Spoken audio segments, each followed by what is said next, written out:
ಅಮಿತಾಬ್ ಕುಟುಂಬದ ಹಿನ್ನೆಲೆ ನಮಗೆ ಅನ್ಯಾಯ ಆಗ್ತಾ ಇದೆ, ನ್ಯಾಯ ಬೇಕು ಅಂತಿರೋ ಈ ಕುಟುಂಬ ಸಾಮಾನ್ಯದೇನೂ ಅಲ್ಲ, ನಮಗೆ ಅನ್ಯಾಯ ಆಗ್ತಿದೆ ಅಂತ ಹೇಳ್ತಾ ಇದ್ದಾರೆ.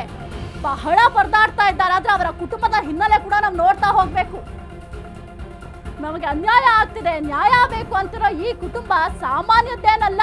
ಇವರು 60 ದಶಕದಲ್ಲಿ ತಮಿಳುನಾಡು ಸಿಎಂ ಆಗಿದ್ದ ಎಂ ಭಕ್ತವತ್ಸಲ್ಯ ಅವರ ಕುಟುಂಬಕ್ಕೆ ಸೇರಿದವರು ಸಂಬಂಧಿಕರು ಅಂತ ಕೂಡ ಹೇಳಲಾಗ್ತಾ ಇದೆ. ಇನ್ನು ಸೋನಿಯಾ ಗಾಂಧಿ ಹೆಸರಲ್ಲಿಯೇ ಹೆಬ್ಬ್ಯಾ ಗ್ರಾಮದಲ್ಲಿ ದೇಗುಲವನ್ನು ಕೂಡ ನಿರ್ಮಿಸಿದ್ದಾರೆ. ಹೆಬ್ಬ್ಯಾ ಗ್ರಾಮದಲ್ಲಿ ಸಿದ್ದರಾಮೇಶ್ವರ ದೇವಸ್ಥಾನಕ್ಕೆ ನೆರವು ನೀಡಿದ್ದೇನೆ ಅಂತಾರೆ. ಕರ್ನಾಟಕದಿಂದ ಹಿಡಿದು ಬೇರೆ ಬೇರೆ ರಾಜ್ಯದ ಇತರೆ ದೇವಸ್ಥಾನಕ್ಕೂ ಕೂಡ ನೆರವನ್ನ ಕೊಟ್ಟಿದ್ದಾರಂತೆ. ಇಷ್ಟೆಲ್ಲ ಮಾಡಿದ್ದಾರೆ. ಅವರ ಕುಟುಂಬ ಏನು ಸಾಮಾನ್ಯ ಕುಟುಂಬ ಅಲ್ಲ. ನಮಗೆ ಅನ್ಯಾಯ ಆಗ್ತಿದೆ, ನ್ಯಾಯ ಬೇಕು ಅಂತ ಒಂದು ಕುಟುಂಬದವರು ಕೇಳ್ಕೊಳ್ತಾ ಇದ್ದಾರೆ, ಅಂಗಲಾಚ್ತಾ ಇದ್ದಾರೆ. ಸಾಮಾನ್ಯ ಕುಟುಂಬ ಏನಲ್ಲ. ಇನ್ನು ನಾವು ಅವಾಗಲೇ ಮಾತನಾಡ್ತಾ ಹೇಳ್ತಾ ಇದ್ದೋ ಕಾಂಗ್ರೆಸ್ಸಿಗೆ ಕಟ್ಟಾಳುಗಳು ಅಂತ ಹೇಳಬಹುದು. 60ರ ದಶಕದಲ್ಲಿ ತಮಿಳುನಾಡು ಸಿಎಂ ಆಗಿದ್ದ ಎಂ ಭಕ್ತ ವತ್ಸಲಂ ಸಂಬಂಧಿಕರಂತೆ ಇವರು. Mother Sonia Gandhi world welfare committee ಮೂಲಕವೂ ಕೂಡ ಈ ಕುಟುಂಬ ಕೆಲಸ ಮಾಡಿದೆ.